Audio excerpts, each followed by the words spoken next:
Today, we've got a drama-filled double feature from a band that ruled the airwaves with just one album from 1987 to about 1989. At the time, these guys were everywhere. Not only did they dominate radio, but every kid from the age of 7 to 18 had this album.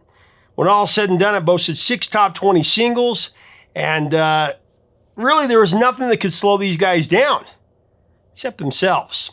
Get this band had been on tour for a year, and they had no idea how to play what would be their biggest hit from the album. I mean, how's that even possible? This track completely caught them with their pants down. Plus, we're also telling the story of another hit song from the album that was written in reverse. You'll see what I mean next. And this is the song that may have saved the album from flopping, even though another one gets credit.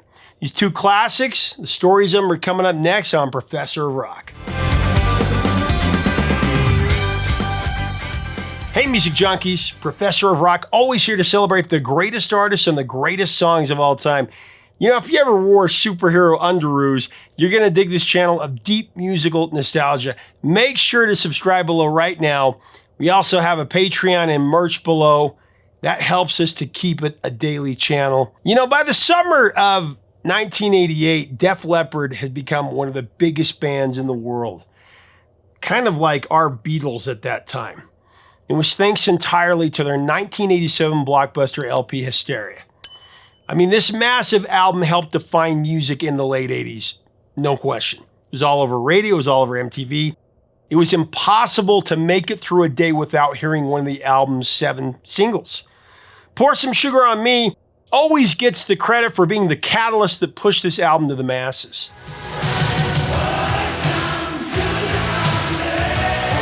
We've talked about this before a few times. Started getting played in strip clubs, and all of a sudden it was dominating dial MTV like no other song before it. But the truth is, 2 other songs are right there with Sugar, taking Hysteria from a certain flop to one of the biggest records ever, and they have some great stories behind them. Let's get into it. I mean, Hysteria was so big, everybody in my class had it, everybody at my school had it. And we've talked about it a few times, but I've got some new stories from a new book that just came out. Really cool. So after the release of 1983's Pyromania, Def Leppard was flying high. I mean, their 3rd studio album had gone to number 2 on the Billboard Albums chart. Of course, it was held at number 1 by the Colossus Thriller. Michael Jackson held everybody at number 2 in those times, but sold 12 million copies anyway. One of the biggest selling number 2 albums ever. The LP boasted 4 U.S. top 10 singles on the mainstream rock charts, including the number 1's Photograph and Rock of Ages, classic rock standards.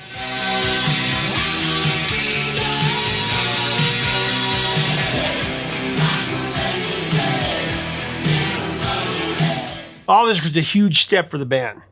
Their lineup consisted of frontman Joe Elliott, guitarist Phil Collen, and Steve Clark, bassist Rick Savage, and drummer Rick Allen at this point. Def Leppard was happy to ride the wave of Pyromania's success. I mean, with Pyromania, everything this band had ever wanted had come true. It was a massive success, but they weren't content to stop there. With the album's 4th single, Too Late to Love, still on the airwaves, the guys got to work on their next album, aiming for a 1984 release date. They'd miss that by a long shot. But at this point, they could never have imagined how long it would be, how difficult of a road it would be.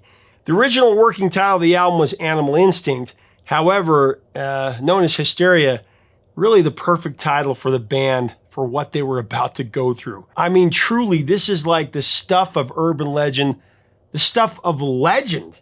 We've all heard this story before, but like I said, I just read a new book that has a lot of new details and stories that most don't know. I didn't know these things.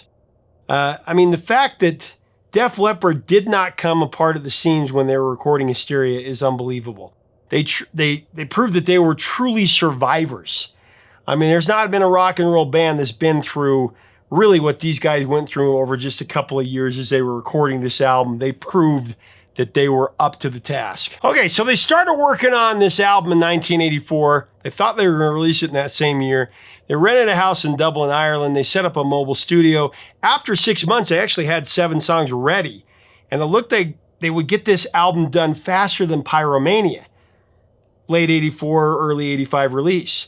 Key to the band's success up to this point had, of course, been producer Robert Mutt Lange. Mutt had gotten the most out of Def Leppard, not only on Pyromania, but also on High and Dry. Mutt was integral to Def Leppard's success. It had been christened, really they christened him their sixth band member. So August of 1984, Def Leppard had about half an album's songs done. So they went to Holland to finish writing and recording this album, only Mutt told them that he wasn't going to go with them. He was burned out from a rigorous production schedule. He told him he just needed a break. I mean, in less than 5 years alone, Mutt had helmed 3 albums for AC/DC. There was one for the Boomtown Rats, one for Foreigner, one for the Cars, and of course, the 2 for Def Leppard.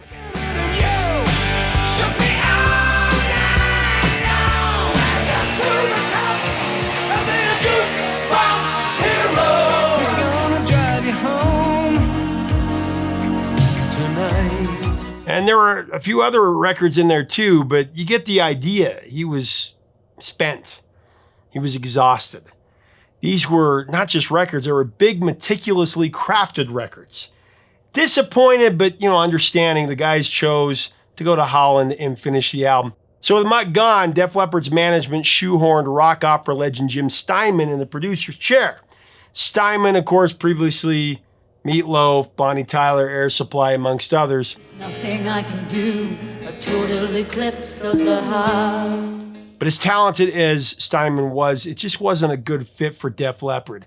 Jim was more of a writer than a producer, and he was more interested in catching the feel of a song than crafting a perfect mix like Mutt. Phil Collen recalled a moment when Steinman said, "It's a take." But all they'd been doing was checking their tuning. In fact, Steve and Phil wanted to get rid of him on the first day. Joe Elliott said, and I quote, "His work ethic, it was all wrong. We'd turn up at the studio at 11, he would come in at 2:30, and then he'd tell Phil to play something more oily." Phil was saying, "What the hell do you mean?"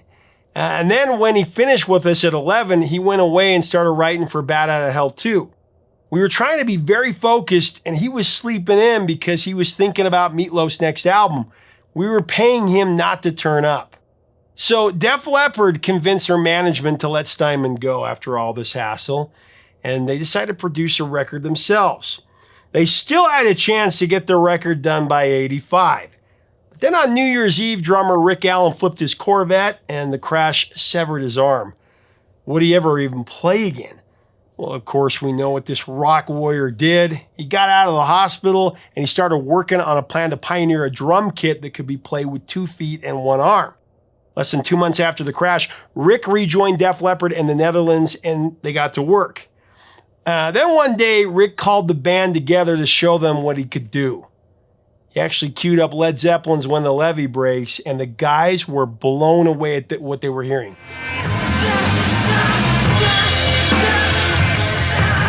Phil said, and I quote, "It ended up as such a positive thing. Rick was a guy overcoming a full-blown tragedy. It's a great human story of a person overcoming a terrible situation," end of quote.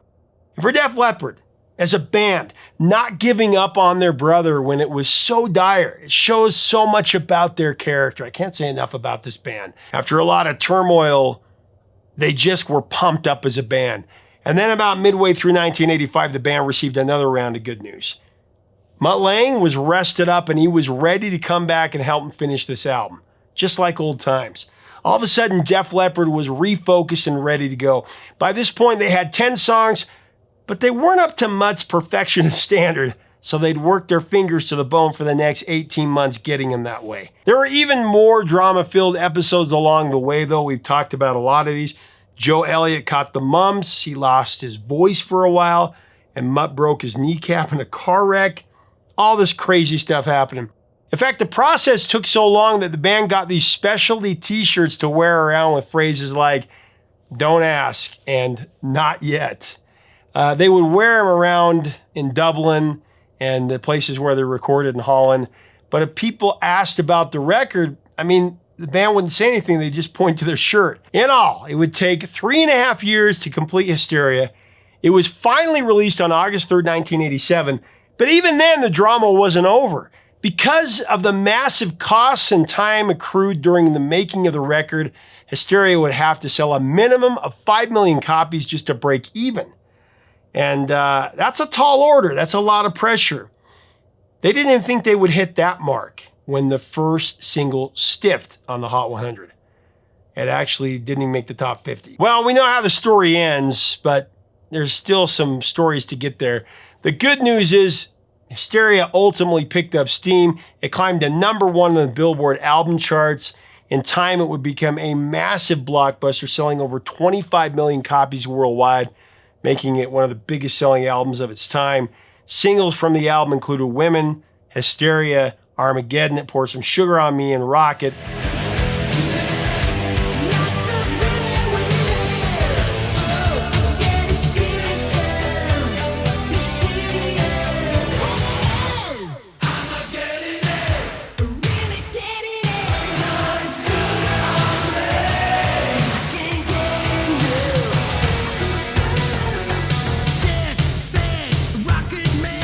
As well as today's two featured tracks, Animal and Love Bites. Those helped the album skyrocket.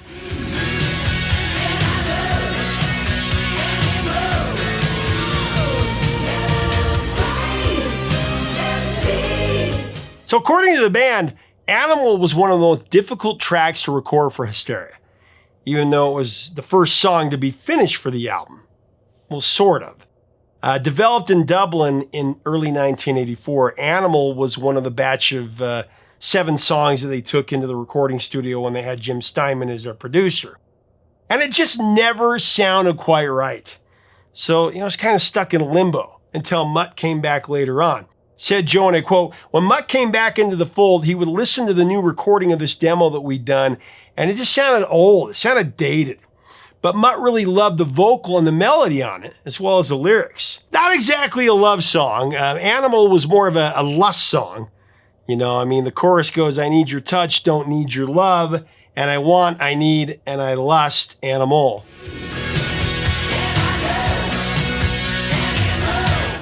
It captured that raw animal instinct that the band had initially envisioned for the album's title. And Mutt was down with the concept. So during their summer stay in Paris, Joe worked on the vocals for a couple of days, and then when they went back to Dublin or Holland, one of the two, Joe actually doesn't remember for sure, Mutt decided to try something out of the ordinary. So he took all the sliders down on the bass and all the guitars, and he just left the drums and the vocal on. That was all he wanted to keep from the original song. And then Mutt turned to Steve and Phil and told them, let's come up with a brand new backing track for this. So Joe sang Animal's vocals to a different backing track, and the guys came up with brand new guitar parts. Essentially, the finished form of Animal was composed around Joe's vocal track. It was completely counterintuitive, but it actually worked.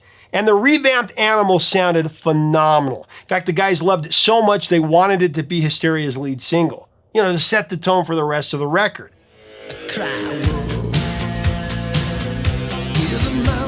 However, Def Leppard's label disagreed. Instead, they pushed for Women to be the lead single in the US, which didn't work out at all. It almost killed the album. Although Women reached #7 on the mainstream rock charts, it tanked badly on the Billboard Hot 100. It barely got to number 80.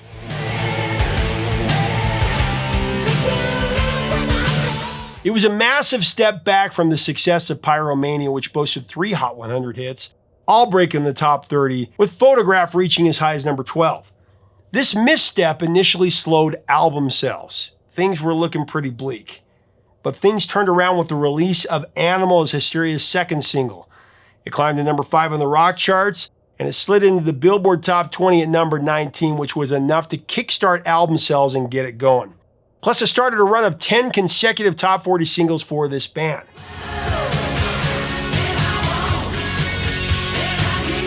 Now, across the pond in the UK, Animal was released as Hysteria's first single. And there on Def Leppard's home turf, the track went straight to number 6, making it their highest charting single from the album and their 3rd highest charter of all time. Animal was also Def Leppard's first top 10 hit in the UK.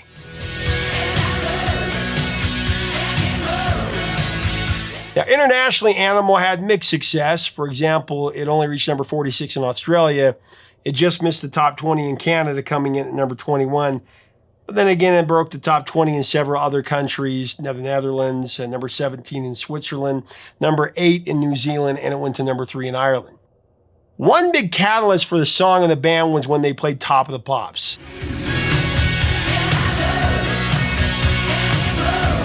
Joe said, and I quote, "When people saw us on Top of the Pops doing Animal, they heard a really great song that style-wise had more in common with like In Excess or U2 or The Police with Roxanne."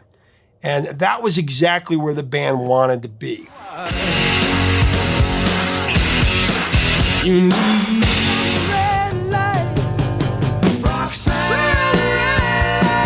Then, of course, Pour Some Sugar on Me came out and went to number 2.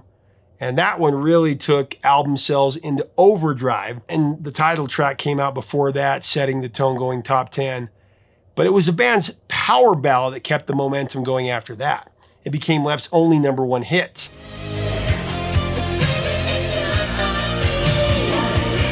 Love Bites is about the travails of love. Love bleeds, love lives, love dies, it begs, it pleads, it brings you to your knees. But above all, love bites, right?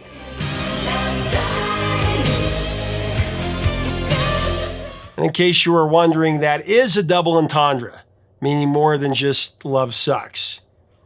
Apparently, according to Joe, Love Bite is more or less a supersized hickey. Just like Animal, Love Bite started out as a completely different song, though in a different way. According to Elliott, Love Bites was originally the title for a B-side track later called I Wanna Be Your Hero. I wanna be your hero.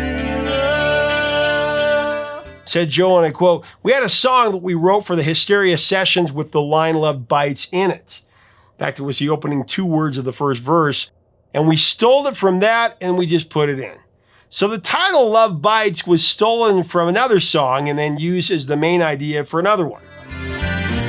I'll be your healing tonight. Actually, it was a humble acoustic country song that Mutt Lange had been writing. And before long, the band had, let's say, leopardized it. It gave it their trademark sound.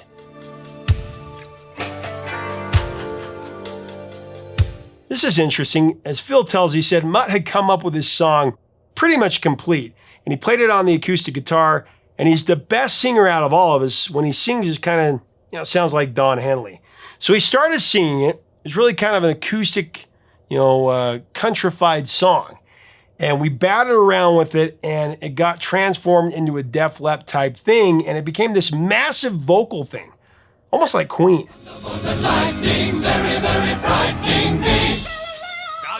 Love Bites, it would be released as Def Leppard's 5th single in August 1988, right after Sugar had ruled the summer. It was a great choice for a follow-up and the catalyst that took Hysteria from a big album to a massive album. Now, Love Bites debuted on the Hot 100 at number 52 the week of August 13th, and months later, not only had it equaled Sugar's chart standing, which went to number 2, but it one-upped it, giving Def Leppard their first and only number 1 single. Just for context, Love Bites was released over 1 year after the Hysteria album had dropped. It was the album's 5th U.S. single, like I said, and somehow managed to become its top performer from the album.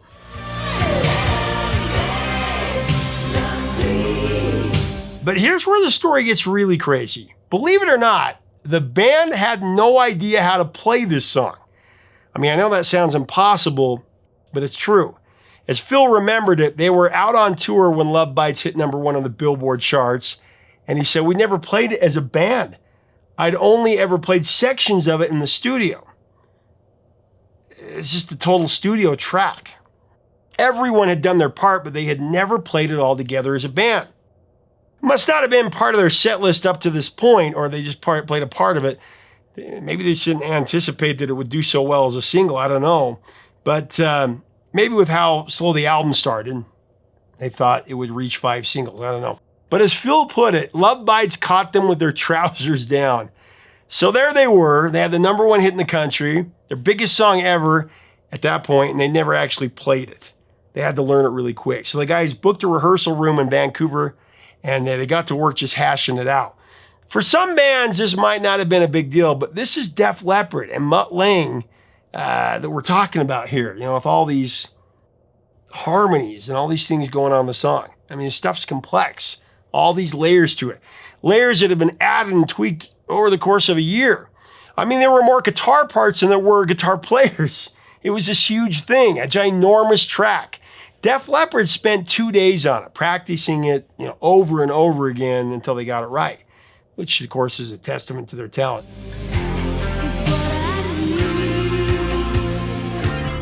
The result was a hybrid song that featured some of the more prominent guitar notes covering up other parts that they had to drop. In essence, it was like rewriting the song in just 2 days so that they could do it live.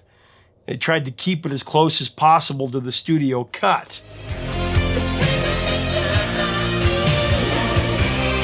So here's what Joe said about it. He said, "It was daunting for us to think that we've got to play it live. How are we going to do all these harmonies, these big harmonies?" I mean, Steve Clark wasn't much of a singer. He was really the most reluctant of all of us to sing.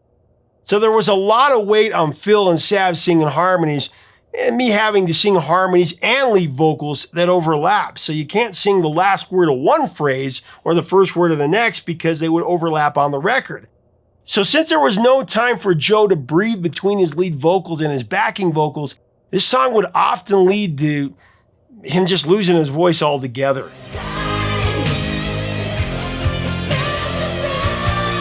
But somehow, Def Leppard managed to pull it off, and Love Bites became a staple of their live set. It's actually typically the last song, second to last song, that they would perform at the show up until the end of the Hysteria World Tour in October of '88 when it ended. It's truly a testament of how fast things can change.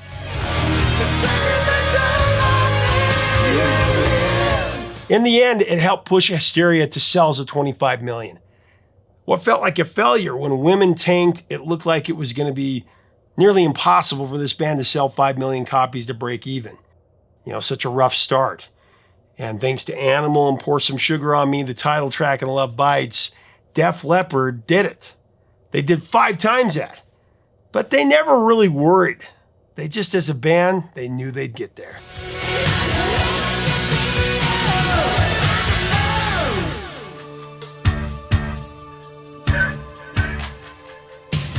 So what do you think about it? What are your thoughts on Def Leppard and Animal and Love Bites and Hysteria? Let's have a great discussion below. What are your memories of these songs? What do you think about Hysteria? Did you have that album? Of course you did. Tell me about that. That was a great 1987 to 88 where you had Guns N' Roses and Def Leppard and Whitesnake and everything that was going on. Bon Jovi comes out later in 88, into 89 with with New Jersey. I mean, it's just a great time for rock and roll, mainstream rock. What do you think? Is it Def Leppard's best album?